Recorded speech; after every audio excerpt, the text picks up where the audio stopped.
Good morning प्यारे बच्चे, मैं मुश्फिक। आप देख रहे हैं चाइल्ड स्टडी पॉइंट। आज हम लोग रसायन शास्त्र यानी केमिस्ट्री क्लास 10वीं का जो केमिस्ट्री है उसका पहला चैप्टर, जिसका नाम क्या है, रासायनिक अभिक्रिया एवं समीकरण, उसके बारे में पूरा डिटेल से हम लोग इसी वीडियो में देखेंगे। आइए दोस्तों, हम लोग सबसे पहले रासायनिक क्या है, रासायनिक अभिक्रिया एवं समीकरण। सबसे पहले रासायनिक अभिक्रिया कहते किसको है? रासायनिक अभिक्रिया किसी रासायनिक अभिक्रिया को अभिकारकों एवं उत्पादों के प्रतीकों व रासायनिक सूत्रों का प्रयोग करके प्रदर्शित करना रासायनिक समीकरण कहलाता है। आइए दोस्तों, अब इसको सरल भाषा में, ये तो आपका किताबी भाषा है, किताबी भाषा में हम समझाएं, लेकिन आपको अब समझना है सरल भाषा में, बिल्कुल सरल भाषा में। यहाँ क्या अभिकारक और उत्पाद दो, ये देखिए अभिकारक क्या है, ये वाला यानी जो अभिक्रिया में भाग लेता है। अभिक्रिया में भाग लेने वाले पदार्थ को क्या कहते हैं? अभिकारक कहते हैं। और अभिक्रिया के फलस्वरूप, अभिक्रिया के बाद बनने वाले पदार्थ को क्या कहते हैं? उत्पाद कहा जाता है। क्या कहा जाता है दोस्तों? उत्पाद कहा जाता है। और इनको जिसके द्वारा प्रदर्शित किया जाता है, ये क्या है? एक सूत्र है, H2SO4 सल्फ्यूरिक एसिड। ये क्या है? जिंक। ये क्या संकेत है? ये क्या सूत्र? यानी संकेत और सूत्र के द्वारा यानी व्यक्त किया जाता है, प्रदर्शित किया जाता है, दिखाया जाता है, उसको क्या कहते हैं? रासायनिक समीकरण कहते हैं। आई होप आपको समझ में आया। रासायनिक समीकरण किसे कहते हैं? रासायनिक समीकरण उस अभिक्रिया को कहते हैं जिसमें किसी भी अभिक्रिया को उनके उत्पाद या उनके अभिकारक को जिन सूत्रों या जिन रासायनिक के सूत्रों के द्वारा प्रदर्शित किया जाता है, उसको क्या कहते हैं? रासायनिक अभिक्रिया कहा जाता है, यानी रासायनिक समीकरण कहलाते हैं। आई होप आपको पूरी तरह समझ में आया है। अब हम लोग पढ़ेंगे उसका दूसरा स्टेप। दूसरा स्टेप क्या है आपका? अब यहाँ देखिए दोस्तों, अभिकारक किसे कहते हैं? क्या कहते हैं? अभिकारक किसे कहते हैं? अब यहाँ ऐसे पदार्थ जो रासायनिक अभिक्रिया में भाग लेता है, यानी ऐसे पदार्थ जो रासायनिक अभिक्रिया में भाग लेता है, उसको अभिकारक कहते हैं। आइए दोस्तों, अब अभिकारक के बारे में जान लेते हैं। क्या है? जिंक। जिंक और सल्फ्यूरिक एसिड एक क्या कर रहा है? रासायनिक अभिक्रिया में भाग ले रहा है। जब ये जिंक और ये अभिक्रिया भाग ले रहा है तो ऐसे पदार्थ को क्या कहते हैं? अभिकारक। यानी कोई भी पदार्थ जो रासायनिक अभिक्रिया में भाग लेता है उसको क्या कहते हैं? अभिकारक कहते हैं। क्या कहेंगे उसको? अभिकारक कहेंगे। मान लेते हैं क्या बनाना है, यानी शरबत बनाना है। क्या बनाना है? आइए दोस्तों, इसके द्वारा समझाते हैं आपको। मान लेते हैं कि आपको शरबत बनाना है। क्या बनाना है? शरबत बनाना है। अब शरबत बनाने के लिए क्या करना पड़ेगा? सबसे पहले आपको पानी लेना पड़ेगा, है ना, और क्या लेना पड़ेगा? चीनी लेना पड़ेगा। यानी पानी और चीनी को जब मिलाएंगे तो क्या बनेगा? शरबत बनेगा। तो यहाँ पे कौन चीज मिलके बन रहा है? पानी और चीनी। तो यही जो चीज मिलके बन रहा है उसी को क्या कहते हैं दोस्तों? अभिकारक कहते हैं। आई होप आपको समझ में आया है। अभिकारक किसको कहते हैं? यानी रासायनिक अभिक्रिया में भाग लेने वाले पदार्थ को क्या कहते हैं? अभिकारक कहा जाता है। ये क्या कहा जाता है? अभिकारक कहा जाता है। अब दोस्तों यहाँ उसका दूसरा क्या है? उत्पाद। अब हम लोग क्या पढ़ेंगे? उत्पाद पढ़ेंगे। ये क्या है? उत्पाद या फिर प्रतिफल। ऐसे पदार्थों जो रासायनिक अभिक्रिया के संपूर्ण होने पर प्राप्त होते हैं उसे क्या कहते हैं? उत्पाद कहलाते हैं। यानी क्या बताए कि अभिक्रिया में भाग लेने वाले पदार्थ को क्या कहते हैं? इससे पहले जो पढ़े हम लोग उसको अभिकारक कहते हैं, लेकिन यहाँ पे क्या पढ़ रहे हैं कि रासायनिक अभिक्रिया के फलस्वरूप जो बन रहा है उसी को क्या कहते हैं? प्रतिफल कहते हैं। जैसे जिंक, यहाँ देखिए, जिंक सल्फ्यूरिक एसिड से अभिक्रिया कर रहा है और ये दोनों अभिक्रिया कर रहा है, तो जो अभिक्रिया करेगा उसको क्या कहेंगे? अभिकारक। इससे पहले वाला में पढ़े हम लोग। लेकिन अभिक्रिया के बाद जो बनता है उसी पदार्थ को क्या कहते हैं? उत्पाद कहते हैं, और या फिर प्रतिफल भी कहते हैं उसको, उत्पाद या प्रतिफल। आई होप आपको समझ में आया हो कि अभिक्रिया के बाद बनने वाले, ठीक है, पदार्थ को क्या कहते हैं? उत्पाद कहते हैं। आई होप आपको पूरी तरह ये क्लियर समझ में आया हो। आइए अब हम लोग क्या करते हैं, अगला देखते हैं। अगला में क्या है? यहाँ पे संतुलित रासायनिक समीकरण। वह रासायनिक समीकरण जिसमें विभिन्न तत्वों के परमाणुओं की संख्या अभिकारक व उत्पाद दोनों पक्षों में समान होती है। संतुलित रासायनिक समीकरण कहलाता है। आइए दोस्तों अब इसको समझते हैं इस समीकरण के द्वारा। यहाँ देखिए ये क्या अभिकारक है और ये क्या है उत्पाद है। अभिकारक में देखिए आयरन, ये 3 दिया हुआ नहीं था पहले से, मैंने बाद में दिया है। ये Fe को जब H2O से रिएक्शन कराते हैं तो क्या बनता है Fe3O4 यानी फेरस ऑक्साइड बनता है। तो यहाँ पे फेरस 3 बना तो इसको यहाँ 3 कर दिए। ठीक है दोस्तों, अब यहाँ देखिए यहाँ H2 अलग हो गया तो यहाँ पे H2 अलग हो गया, लेकिन यहाँ ऑक्सीजन 4 है तो यहाँ 4 करना पड़ेगा, तो 4 किए तो यहाँ हाइड्रोजन 4 दूनी कितना हो गया 8 हो गया। तो यहाँ 2 पहले से था, 4 से गुना किए तो 8 हो गया। तो यहाँ हमारा यहाँ परमाणु और यहाँ दोनों जगह परमाणु की संख्या हो गई समान हो गई। तो ये हमारा क्या हो गया रासायनिक, ये जो है संतुलित रासायनिक समीकरण हो गया।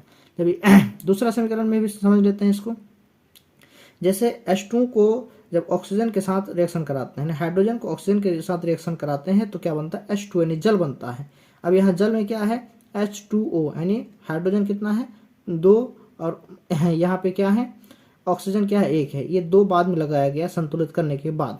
ठीक है, देखिए दोस्तों यहाँ पे हाइड्रोजन 2 और ऑक्सीजन 1, यहाँ पे ऑक्सीजन यहाँ 2 है और हाइड्रोजन 2 है, तो यहाँ हमें समान करना पड़ेगा। चूंकि समान करने के लिए बाद में हम लोग कोई भी नंबर को नहीं लिख सकते हैं, लिखेंगे तो पहले लिखेंगे, और जब भी पहले लिखेंगे तो ये पहले वाला सारे के सारे पीछे में जितना जो परमाणु संख्या परमाणु होगा वो सारे के साथ क्या हो जाएंगे गुना हो जाएंगे। तो यहाँ पे देखिए 2 दूनी 4 और यहाँ पे 2, तो यहाँ पे हमें हाइड्रोजन 2 ही था तो यहाँ इस 2 से गुना करना पड़ा तो 4 हो गया। तो ये हमारा क्या हो गया रासायनिक समीकरण संतुलित हो गया। आई होप आपको ये पूरी तरह क्लियर समझ में आ गया हो। पढ़ेंगे रासायनिक अभिक्रिया के प्रकार। रासायनिक अभिक्रिया के कई प्रकार हैं, यानी लगभग 9 प्रकार हैं रासायनिक समीकरण की क्रिया, या इसको युग्मजन अभिक्रिया या युगात्मक अभिक्रिया कहते हैं। ये संयोग का मतलब होता है जुट रहा है, जब 2 या 2 से अधिक पदार्थ जुट के एक नए पदार्थ का निर्माण करेगा तो उसको क्या कहेंगे संयोजन अभिक्रिया। इसके बारे में हम लोग डिटेल करेंगे। क्या है 2 नंबर में वियोजन अभिक्रिया। वियोजन अभिक्रिया या अवघटन अभिक्रिया, जब एक कोई अभिकारक टूट करके 2 या 2 से अधिक पदार्थों का निर्माण करता है तो उसको क्या कहेंगे वियोजन अभिक्रिया कहते हैं। तीसरा नंबर क्या है उष्माक्षेपी अभिक्रिया। इसमें क्या होता है अभिक्रिया के फलस्वरूप उष्मा का उत्सर्जन होता है, उष्मा पैदा होता है, ऊर्जा का निर्माण होता है, वैसा अभिक्रिया को क्या कहते हैं उष्माक्षेपी अभिक्रिया कहते हैं। उष्माशोषी से पता चलता है कि ये उष्मा लेने के बाद ही अभिक्रिया करेगा, यानी ऐसी अभिक्रिया जिसमें उष्मा की आवश्यकता है, उष्मा के बगैर ये अभिक्रिया नहीं होगा, उष्मा को लेने के बाद ही अभिक्रिया होता है, ऐसे अभिक्रिया को क्या कहते हैं उष्माशोषी अभिक्रिया कहते हैं। अब आइए दोस्तों विस्थापन अभिक्रिया। विस्थापन अभिक्रिया का मतलब होता है यहाँ पे क्या करेंगे एक परमाणु क्या करेंगे अदल बदल करेंगे तो उसको क्या कहेंगे विस्थापन अभिक्रिया। यहाँ द्विविस्थापन, द्वि से मतलब दोनों परमाणु आपस में क्या करेंगे अदल बदल करेंगे तो ऐसी अभिक्रिया को क्या कहेंगे द्विविस्थापन अभिक्रिया कहते हैं। 7 नंबर क्या उपचयन अभिक्रिया। ऐसे अभिक्रिया में क्या होता है ऑक्सीजन का संयोग होता है और हाइड्रोजन का वियोग होता है, ऐसे अभिक्रिया को क्या कहते हैं उपचयन या ऑक्सीकरण अभिक्रिया कहते हैं। अपचयन अभिक्रिया में क्या होता है ऑक्सीजन का निष्कासन होता है और हाइड्रोजन का क्या होता है ग्रहण होता है या उसमें जुटता है, उसको क्या कहते हैं अपचयन अभिक्रिया। रेडॉक्स अभिक्रिया कहते हैं जिसमें उपचयन और अपचयन दोनों प्रकार की अभिक्रिया मौजूद हो, ऐसे अभिक्रिया को क्या कहते हैं उपचयन या अपचयन अभिक्रिया भी कहते हैं। आइए इस जो हम लोग अभिक्रिया के बारे में पढ़े हैं या 1 से कितना तक लगभग 9 तक पढ़े हैं, इस 9 के बारे में एक एक करके फिर से डिटेल से हम लोग जानेंगे।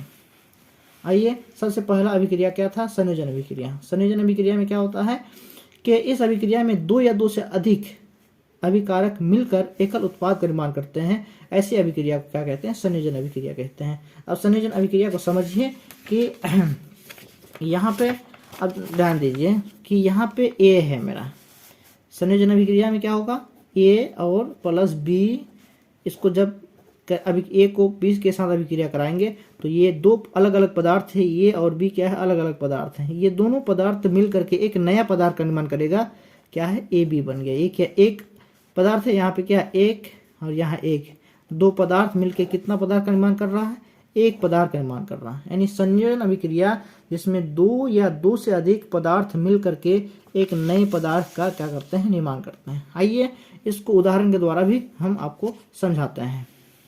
क्या है कोयले का दहन। कोयला में क्या पाया जाता है कार्बन। कार्बन को यानी जब ऑक्सीजन की उपस्थिति में इसको जलाया जाता है तो क्या बनता है कार्बन डाइऑक्साइड गैस बनता है, मतलब यहाँ 2 पदार्थ मिल करके एक नया पदार्थ का निर्माण किया।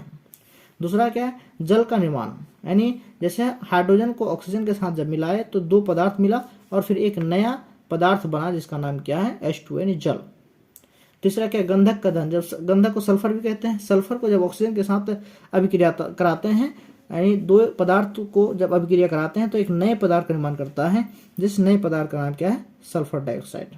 क्या है, सल्फर डाइऑक्साइड है। कैल्शियम हाइड्रोक्साइड का निर्माण, देखिए कैल्शियम हाइड्रोक्साइड का निर्माण कैसे होता है। आइए दोस्तों, अब कैल्शियम हाइड्रोक्साइड का निर्माण कैसे होता है ध्यान दीजिए। यहाँ अलग अलग दो पदार्थ हैं, इन दो पदार्थ को जब मिलाते हैं तो नया पदार्थ बनता है जिसका नाम क्या है कैल्शियम हाइड्रोक्साइड। क्या नाम है इसका, कैल्शियम हाइड्रोक्साइड। तो आई होप आपको समझ में आया कि संयोजन अभिक्रिया जिसमें दो या दो से अधिक पदार्थ मिल करके एक नए पदार्थ का निर्माण करता है, वैसे अभिक्रिया को संयोजन अभिक्रिया कहते हैं। आई होप आपको इस पूरी तरह क्लियर हो गया हो।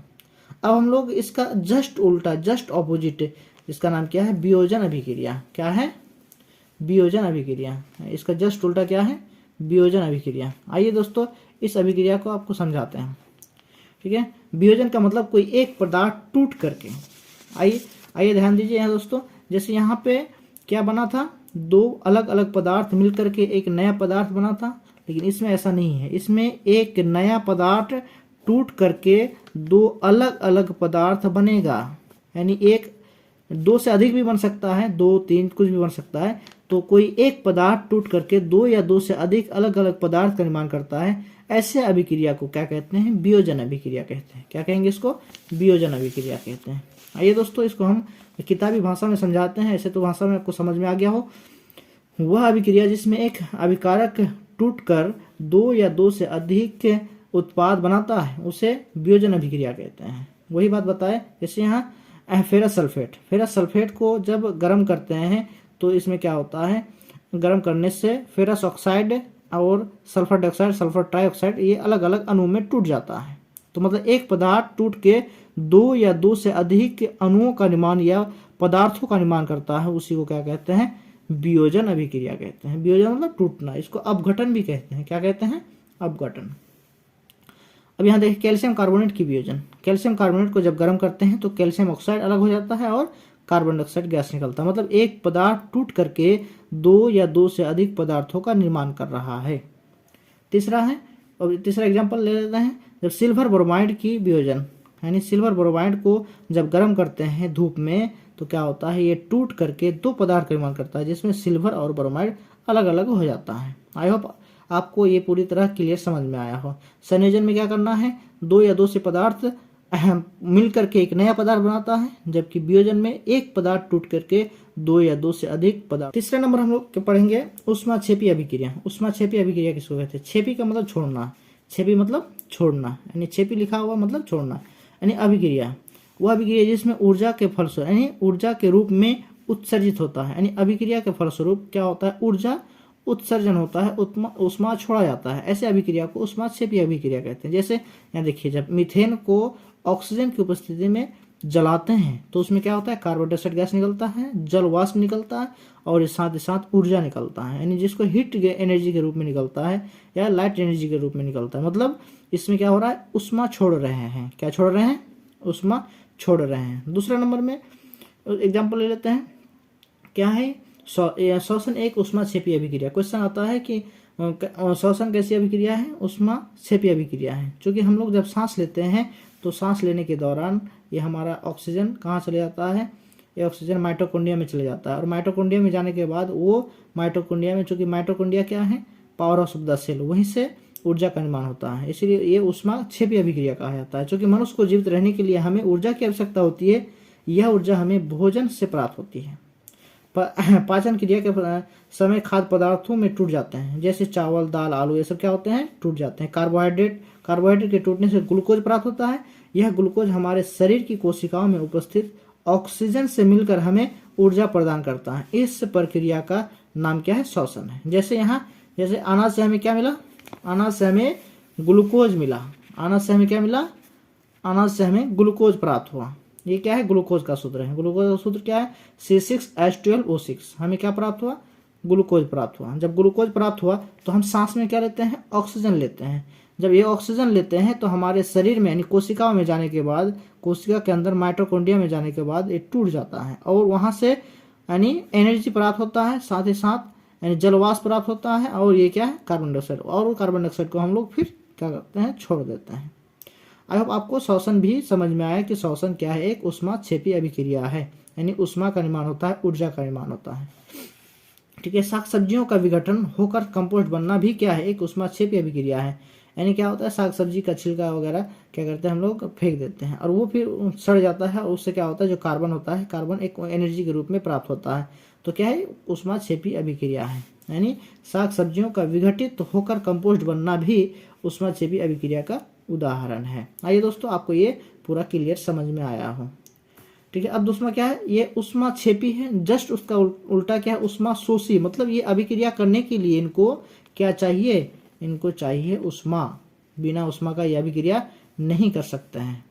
तो इसको ऊष्मा क्या चाहिए, ऊष्मा चाहिए। यानी जिन अभिक्रिया में ऊर्जा का अवशोषण होता है उसे ऊष्माक्षेपी अभिक्रिया कहते हैं। जैसे हाइड्रोजन को आयोडाइड के साथ अभिक्रिया कराएंगे तो ये अभिक्रिया नहीं होगा जब तक इसमें ऊर्जा मिलके ऊर्जा ना प्राप्त हो। तो ऊर्जा देने के बाद क्या, हाइड्रोजन आयोडाइड बनेगा। जैसे नाइट्रोजन को ऑक्साइड के साथ रिएक्शन करके नाइट्रस मोनोऑक्साइड बनेगा, तो ये एनर्जी को लेकर के ही बनेगा, ऊर्जा को लेकर के ही बनेगा। अगर ऊर्जा नहीं हो तो ये रिएक्शन नहीं करेगा।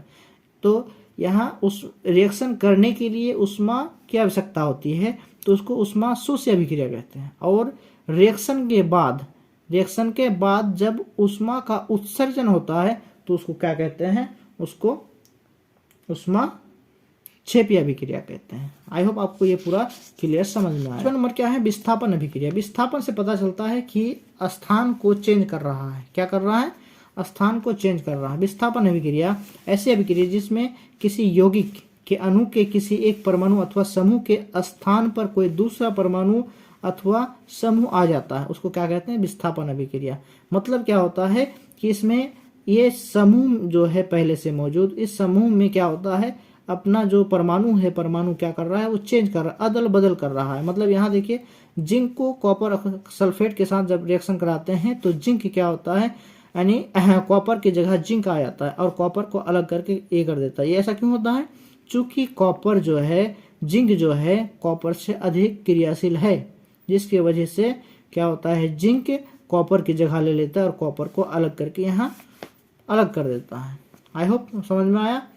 तो यहाँ देखिए, इसका मतलब जो आयरन है, आयरन भी ज़्यादा क्रियाशील होगा कॉपर से, तब ना वो हटाएगा। तो कॉपर से आयरन भी ज़्यादा क्रियाशील है, इसलिए कॉपर को हटा दिया यहाँ, और ये सल्फेट के साथ क्या ये रिएक्शन कर लिया, तो क्या फेरस सल्फेट बन गया और कॉपर अलग हो गया। यानी विस्थापन अभिक्रिया में क्या होता है, एक अणु को क्या करता है, विस्थापित करता है। ठीक है, ऐसे अभिक्रिया को क्या कहते हैं, विस्थापन अभिक्रिया कहते हैं। आई होप इसको भी समझ में आया हो। आइए दोस्तों, अब हम लोग यहाँ द्विविस्थापन, द्वि से पता चलता है कि दोनों अणु क्या करेंगे, अदल बदल करेंगे। वह अभिक्रिया जिसमें अभिकारकों के बीच आयनों का आदान प्रदान होता है, द्विविस्थापन अभिक्रिया कहते हैं। आयन क्या करेंगे, आदान प्रदान करेंगे। क्या है, Na2SO4 या BaCl2, और दोनों जगह क्या कर रहा है, अदली बदली कर रहा है। देखिए NaCl क्या है, यहाँ NaCl ये इसके साथ मिल गया, और क्या है BaSO4, क्या है BaSO4, मतलब ये इसके साथ मिला, ये इसके साथ मिला, दोनों क्या कर रहे हैं, अदल बदल कर रहे हैं। यहाँ वही चीज़ है, बीच आयनों का आदान प्रदान होता है, उसे द्विविस्थापन अभिक्रिया कहते हैं।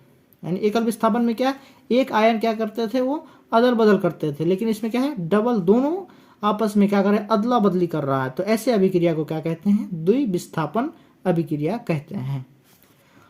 आइए दोस्तों, अब हम लोग 7वां नंबर अभिक्रिया पढ़ते हैं, उपचयन अभिक्रिया। उपचयन अभिक्रिया में क्या होता है कि इसमें हम मतलब कि ऑक्सीजन का क्या होता है, ऑक्सीजन का इसमें वृद्धि होता है जबकि हाइड्रोजन का त्याग होता है। ऐसी अभिक्रिया जिसमें ऑक्सीजन की वृद्धि हो तथा हाइड्रोजन का त्याग हो उसे उपचयन अभिक्रिया कहते हैं। जैसे मैग्नीशियम को ऑक्सीजन के साथ रिएक्शन कराते हैं तो मैग्नीशियम ऑक्साइड बनता है। क्या बनता है, मैग्नीशियम, मतलब ऑक्सीजन क्या हुआ, ऐड हुआ, ऑक्सीजन यहाँ जुड़ गया। कॉपर को ऑक्सीजन के साथ रिएक्शन करेंगे तो कॉपर ऑक्साइड बना, मतलब यहाँ ऑक्सीजन क्या हो रहा है, जुट रहा है।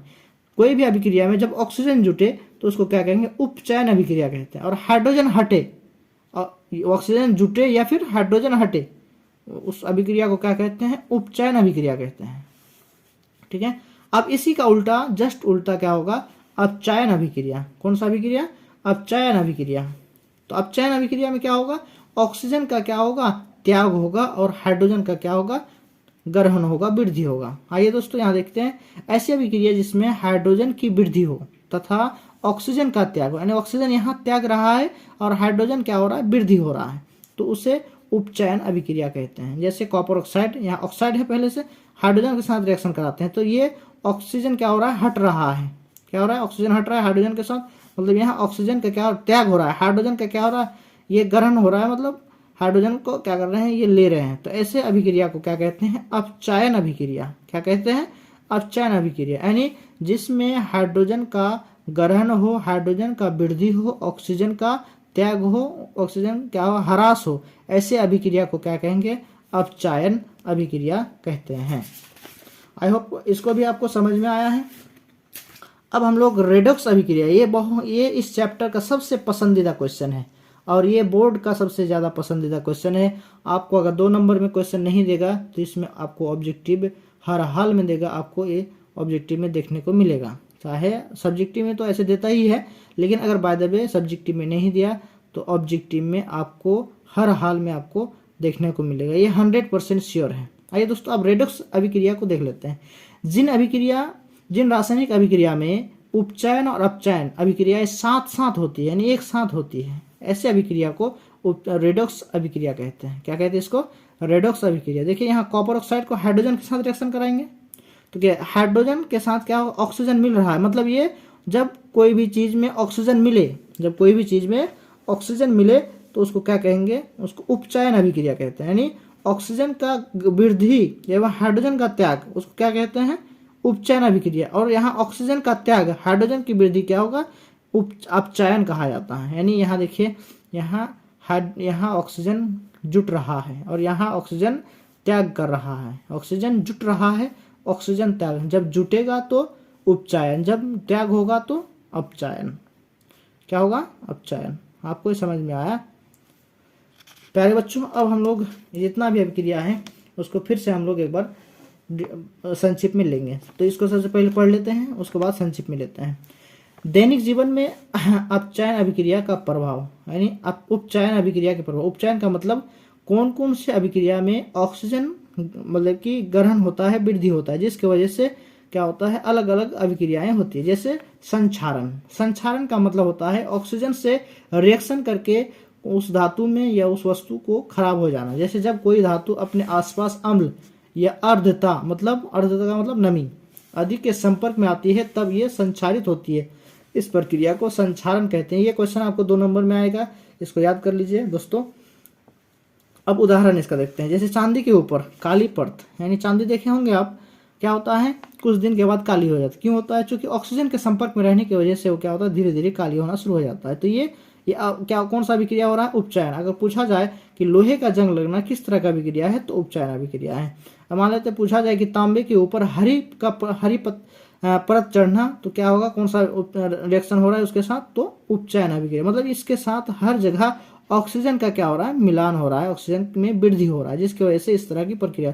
मान लेते खाद्य पदार्थों का भी खराब जो होना, यही ऑक्सीजन की वृद्धि की वजह से ही होता है। तो ये आपको समझ में आया, आई होप आपको समझ में आया हो। अब हम लोग विकृत गंधिता। विकृत गंधिता का मतलब कोई चीज का बदबू होना या खराब हो जाना। जैसे तेल या वसा के उपचय तो हो जाने पर, यानी मान लेते तेल है या वसा है, उसमें ऑक्सीजन जब मिल जाता है तो उसका गंध जो है दुर्गंध हो जाता है, उसी को विकृत गंधिता कहा जाता है। तथा इनकी गंध व स्वाद में परिवर्तन हो जाता है।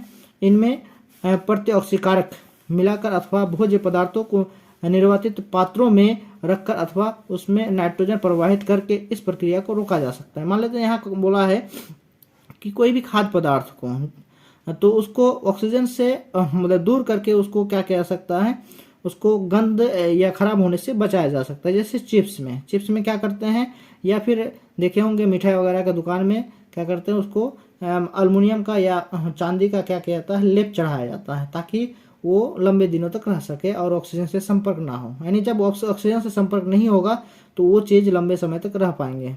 ठीक है दोस्तों।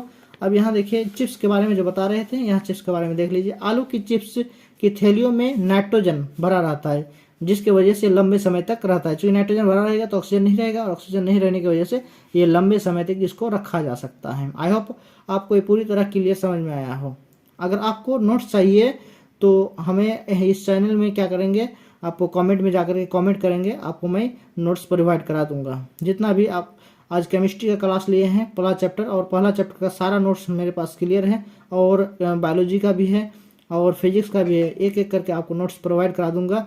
आपको अगर नोट्स चाहिए तो आप कमेंट बॉक्स में जाकर के कमेंट करेंगे, और साथ ही साथ अगर नए हैं आप तो चैनल को सब्सक्राइब कर दीजिए और बेल आइकन को भी प्रेस कर लीजिए, ताकि आप समय समय पर आपको नोटिफिकेशन मिलते रहे। आपको अगर पसंद आया हो तो प्लीज़ कमेंट करें, ठीक है। और आपको जो जिस टॉपिक का वीडियो चाहिए प्लीज़ आप उसमें कमेंट करें, ताकि मैं उसका वीडियो बना सकूं। Thank you. जय हिंद।